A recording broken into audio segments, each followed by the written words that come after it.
Assalamualaikum warahmatullahi wabarakatuh. Balik lagi di kisah warganet bareng gue Wira. Kali ini gue akan membawakan sebuah cerita yang berjudul Oyot Mimang. Cerita ini ditulis oleh akun Twitter yang bernama Nugro Agung. Jadi untuk teman-teman yang penasaran dengan cerita ini, tonton sampai akhir. Dan gak usah lama-lama lagi. Mari kita simak ceritanya.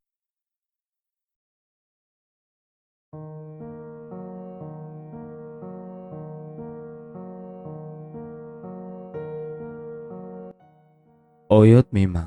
Peristiwa aneh sebelum hari pernikahan. November 2016 adalah bulan yang saya nantikan.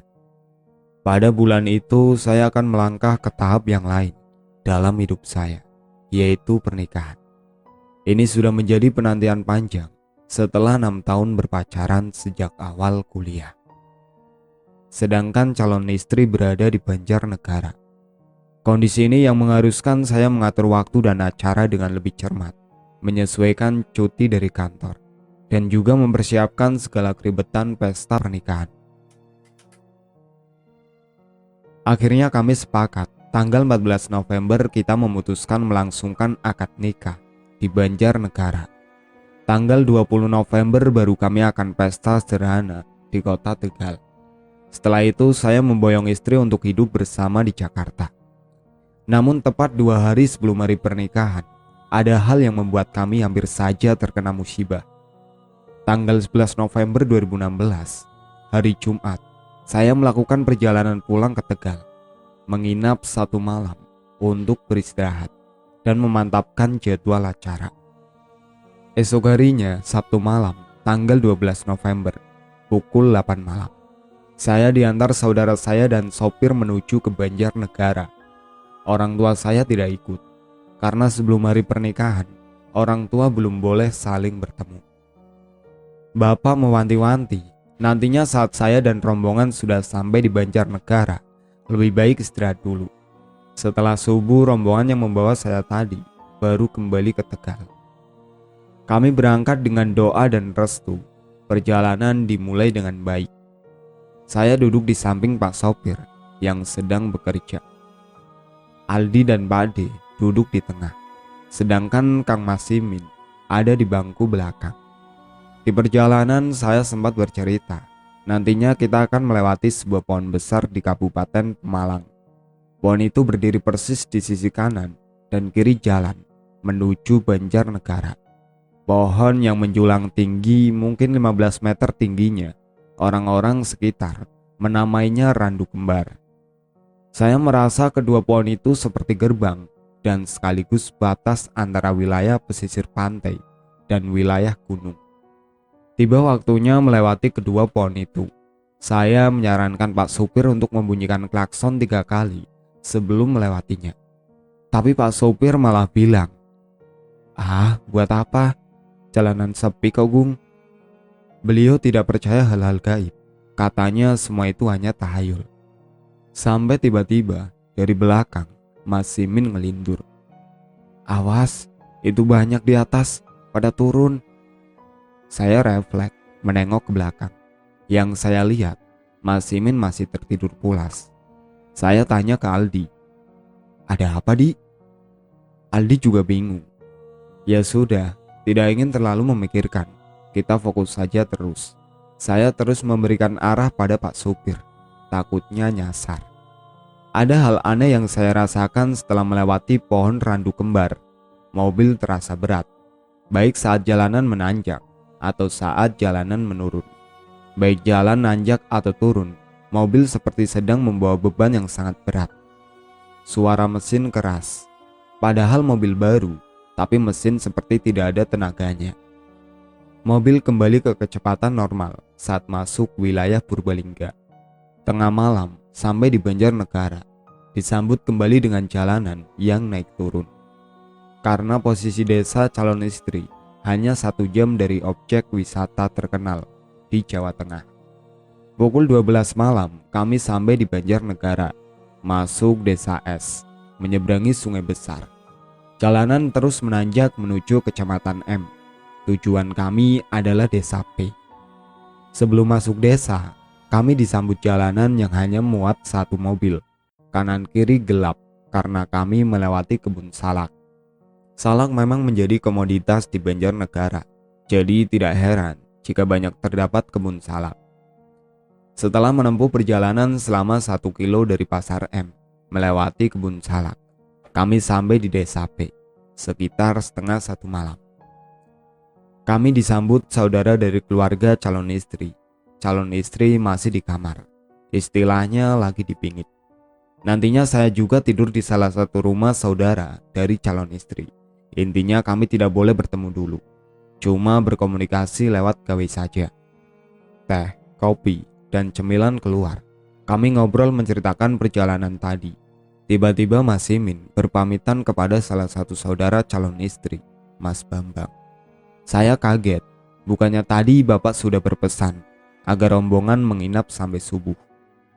Setelah itu baru melanjutkan perjalanan pulang ke Tegal. Mas Simin bilang, "Sudah, gak apa-apa, biar gak terlalu ditunggu," katanya. Ya sudah, pukul 1 dini hari, mereka memutuskan untuk kembali ke Tegal. Saya tanya, masih tahu kan jalannya? Apa mau diantar? Mereka kompak menjawab, tidak usah. Yang jelas tadi ada pertigaan. Di pertigaan nanti belok kiri. Kalau belok kanan itu jalan menuju bukit. Jalannya menanjak. Sedangkan jalan untuk kembali ke jalan provinsi itu menurun. Akhirnya mereka jalan dan saya istirahat. Tapi anehnya bukannya tidur, mata malah gak mau diajak merem. Sampai-sampai ditegur calon mertua yang datang ke tempat saya nginap. Ya karena jarak antara rumah tidak terlalu jauh. "Gung, tidurlah, istirahat dulu," kata ibu. Saya spontan jawab, "Saya baru bisa tidur setelah tahu kabar Aldi, Bu." Nah, di situ saya baru sadar kalau saya tidak punya nomor handphone Aldi. Saya tidak punya nomor HP orang di mobil tadi. Akhirnya saya telepon kakaknya Aldi yang berada di Tegal. Saya telepon terus kakaknya sampai bangun. Setelah dapat, saya langsung telepon Aldi. Tepat jam 2 dini hari, saya mencoba menelpon Aldi, menanyakan sudah sampai mana rombongan.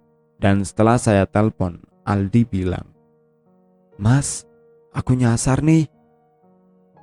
"Di mana, Di? Ada patokan yang bisa bikin jelas kamu di mana?" kata saya. "Mas, ini saya kesasar. Kanan kiri kebun salak dan depan saya tebing yang di bawahnya terdapat sungai." "Apa nggak bisa mundur, Di?" tanya saya. "Nggak bisa, Mas. Jalannya turun, curam. Kami sudah mencoba, tapi mobil tidak kuat." "Share lokasi aja, Di, biar Mas tahu posisi kamu." "Sudah dicoba berkali-kali, Mas. Gagal terus." "Ya udah, nanti saya cari bantuan. Kamu tahan di situ ya." "Oke, Mas," sahut Aldi. "Saya mengabari Bapak di Tegal soal kondisi ini." Kata Bapak, "Kamu harus tenang." Saya yang tahu kabar Aldi akhirnya mengkontak Ana, minta bantuan saudaranya yang punya mobil. Tak lama calon istri saya datang dengan saudaranya, Mbak Siwi dan Mas Bambang. Kami buru-buru ambil keputusan. Akhirnya di saat semua orang sedang tidur, kami berempat memutuskan mencari dengan petunjuk yang minim. Kebun salak, gila. Banyak sekali di sekitar sini kebun salak, yang mana kami juga tidak tahu. Keluar dari desa, lurus, terus menembus kebun salak. Sampai akhirnya kita sampai di jalan pertigaan. Kita mau ambil mana? Kanan atau kiri? Sebelum lanjut, kita balik dulu ke Randu Kembar. Sempat tanya Mas Simin yang ternyata dalam mata tertutupnya merasa banyak sosok yang ada di atas, samping kanan, dan samping kiri. Randu Kembar benar-benar besar, usianya kayaknya udah tua banget, tapi terlihat kokoh. Jalan yang benar harusnya ke kiri, jelas itu jalan pulang, jadi menurun. Sedangkan jika mengambil jalan ke kanan, itu jelas menanjak, menuju Bukit Desa C. Saya berasumsi kalau mereka nggak mungkin kesasar sedekat ini, kemungkinan sudah ambil kiri. Tapi Mas Bambang punya pendapat lain. "Itu kalau pakai nalar, Gung. Kalau enggak, kemungkinan mereka ke kanan lu," kata Mas Bambang. Nalar? Jadi pertanyaan besar buat saya. Tiba-tiba saya teringat kejadian waktu Mas Simin ngelindur saat melewati pohon randu kembar. Untuk memastikan, saya telepon Aldi lagi. Di, kamu saat tadi jalan pulang, kamu ngerasa jalanannya nanjak gak? Datar mas, halus kok jalannya, kata Aldi.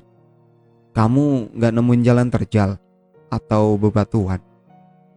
Enggak mas, lancar, halus, datar saja. Tapi kamu gak tidur kan? Tidak mas, kami semua sadar. Jalan yang kami lewati baik-baik saja, tidak ada yang aneh. Tiba-tiba saja kami berhenti. Pas lihat ke depan, sudah ada sungai mas. Kanan kiri kebun salak. Mau mundur jalan nanjak banget. Wah, makin bingung saya. Tapi sepertinya pendapat Mas Bambang perlu dicoba. Kalau dilihat dari waktu lama perjalanan, kayaknya mungkin. Akhirnya kita memutuskan untuk belok kanan menuju desa C yang jelas jalannya menanjak. Baru beberapa menit berjalan, kita sudah bisa merasakan jalan banyak yang berlubang, lampu penerangan minim, kanan kiri pepohonan. Lalu Mbak Siwi spontan bilang, "Anu Gung, gak usah lihat samping kanan atau kiri ya." Saya iakan saja. Keadaan gelap, banyak pohon-pohon pinus tinggi. Sampai tiba-tiba saya dibuat diam, melihat warna lain di antara pohon dan kegelapan. Jalan menuju desa C pada saat siang hari dan sudah diperbaiki. Ada yang di atas pohon bergantungan, ada yang di pinggir jalan bentuk tinggi besar, ada yang hanya kepalanya saja, ada yang dibungkus kain, ada sosok wanita, banyak sekali.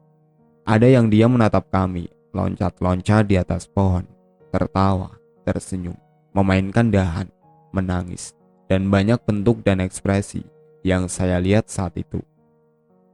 Mereka berkumpul di kanan kiri jalan dan kami melewati di tengahnya. Rasanya mereka seperti sedang memperhatikan kami yang lewat. Saya cuek, saya tidak ingin membuat calon istri saya takut dan nantinya malah terjadi kepanikan. Dulu saat kami kuliah, calon istri sering mendapat gangguan saat di kosan, sampai trauma dan mengharuskan dia pindah kos. Saya sudah beberapa kali mengalami kejadian mistis dari kecil, jadi masih bisa menahan untuk bersikap biasa. Walaupun ini pertama kalinya saya melihat dalam jumlah yang banyak. Kami masih terus berjalan. Mobil yang kami gunakan jenis sedan tahun 90-an. Sejauh ini perjalanan kami aman, tidak ada gangguan yang sifatnya membahayakan. Sampai akhirnya perjalanan terpaksa kami hentikan. Kami semua terkejut dengan apa yang kami temukan. Ini adalah jalanan yang melewati hutan pinus. Jalan di depan kami terputus. Di depan kami ada jembatan yang menghubungkan ke desa C, putus karena longsor. Semakin yakin saya kalau nggak mungkin ke sini arahnya. Saya turun dari mobil, berjalan ke ujung jembatan yang putus, berdiri melihat tanah yang menurun, sangat curam. Masih ada rumah di pinggir jalan dan ada juga rumah yang tinggal menunggu waktu saja untuk roboh ke bawah. Dari arah belakang kami ada truk pengangkut salak yang mau lewat. Truk itu jadi penanda bagaimana bisa menuju desa C.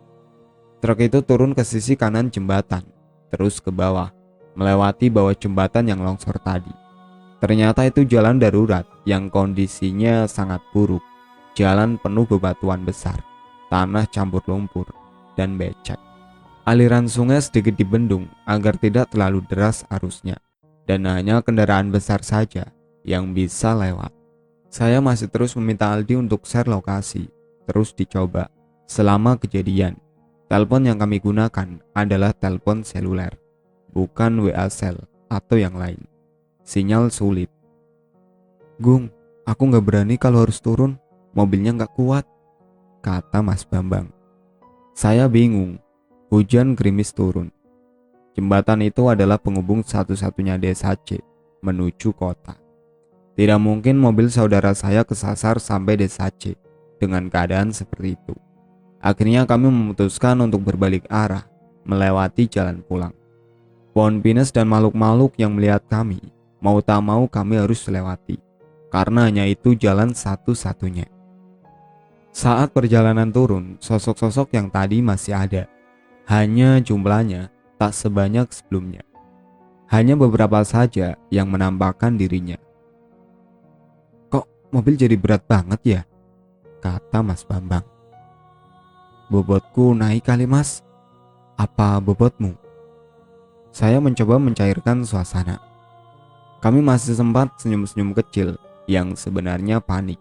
Setelah melewati pertigaan yang awal tadi, kami terus lurus, bukan kembali ke desa. Kami berempat menepi di depan sebuah rumah. Keluar mobil yang rasanya sudah berat. Sembari telepon Aldi, tanya keadaan bagaimana. "Di, gimana keadaannya?" "Belum ada perubahan Mas. Mas Simin lagi ke atas, mau cari tempat buat sholat subuh. Sekalian tanya-tanya warga desa. Di atas ada beberapa rumah Mas." Mendengar cerita Aldi, saya jadi kepikiran. Mungkin rombongan ini kesasar di desa C. Tapi seperti hal yang tidak mungkin, mobil SUV yang dikendarai masuk ke jalan bekas longsor tadi. Belum sempat menutup telepon, Mbak Siwi teriak histeris. "Masuk, masuk. Ayo semua masuk mobil. Semua udah di atasmu, Gung." Tanpa bertanya, kami semua masuk ke dalam mobil. Mas Bambang langsung tancap gas menuju arah Pasar M. Kami melewati jalan menurun panjang yang di bawahnya ada jembatan, lalu naik ke arah pasar. Saat mobil berada di jalan menurun, "Duh, kok remnya blong?" teriak Mas Bambang. Mencoba tenang, karena yakin jalan sepi saat dini hari. Coba mengurangi gas, turunkan gigi untuk sedikit mengurangi kecepatan. Kami berhasil melewati jembatan dengan baik, menanjak ke atas, melewati pasar, berhenti di depan minimarket yang masih buka. Rem berfungsi kembali. Diam sejenak, kami masih mencerna apa yang barusan terjadi. "Turun, beli minum dulu," kata Mbak Asih. Saya baru menyadari sesuatu. Saya tidak menggunakan jaket, tidak merasakan hawa dingin gunung. Keringat muncul, keras sekali rasanya. Kami berempat beristirahat sejenak, mengobati dahaga, dan masih mencerna apa yang sebetulnya terjadi. "Gung, apa kamu lupa?" celetuk Mbak Asih. "Memang lupa kenapa Mbak?" "Kamu dan anak kan mau menikah. Pama Lilah jam segini masih di luar. Kamu jadi inceran, calon pengantin baru, sasaran empuk untuk dijadikan tumbal. Banyak yang mengincar kamu."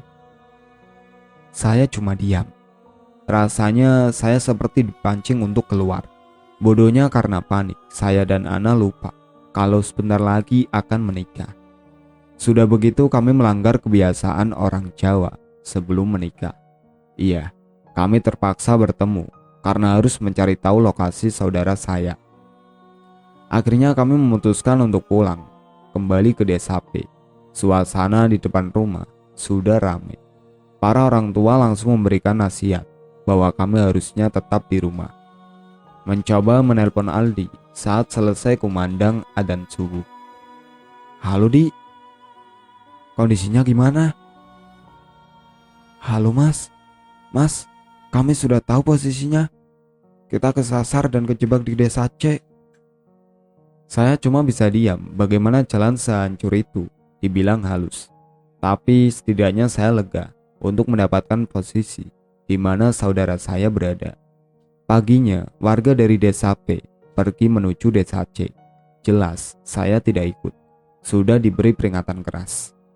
Esoknya saya mendengar kabar mobil tidak bisa ditarik dengan mobil lain atau truk dikarenakan medan yang terlalu curam. Akhirnya warga desa C dan desa P menarik mobil tersebut dengan cara gotong royong. Total ditarik 30 orang. Evakuasi selesai pukul 9 pagi, tanggal 13 November 2016. Warga desa juga banyak yang bertanya, apa tidak merasakan jalan serusak itu? Apa tidak melihat ada jembatan putus? Apa tidak lihat jalan yang longsor, jembatan yang terputus? Saudara saya menjawab, jalan yang dirasakan halus, datar, tidak ada hal aneh. Mereka juga tidak tidur saat perjalanan pulang semalam. Sore harinya, saya dapat kabar dari bapak setelah mobil yang mengantarkan saya sudah sampai ke Tegal. Papa bilang kalau Pak sopir kayak orang linglung. Dia orang yang paling awal kena. Pertama di Randu Kembar, kedua di sekitaran kebun salak, arah masuk desa. Demi keselamatan yang lainnya, maka pada tanggal 14 November 2016, hari akad saya, Bapak dan keluarga besar tidak menggunakan jasa Pak sopir terlebih dahulu. Sudah 5 tahun dari kejadian tersebut, kini jalan desa C sudah benar-benar halus. Sampai cerita ini saya ceritakan, Pak Lek saya, Bapak dari Aldi, tidak pernah tahu dengan kejadian ini. Takut darah tingginya kumat. Kalau tahu mobil barunya, hampir masuk sungai. Kami semua selamat, tidak ada yang terluka secara fisik. Pesta pernikahan tetap digelar. Sebelum saya memutuskan untuk mengunggah cerita ini, saya sempat cari tahu kapan terjadinya bencana tanah longsor tersebut. Ternyata longsor terjadi pada Maret 2016. Saya menikah November 2016. Sampai di sini dulu ceritanya. Nantikan cerita kelanjutannya. Sekian dari saya. Wassalamualaikum warahmatullahi wabarakatuh.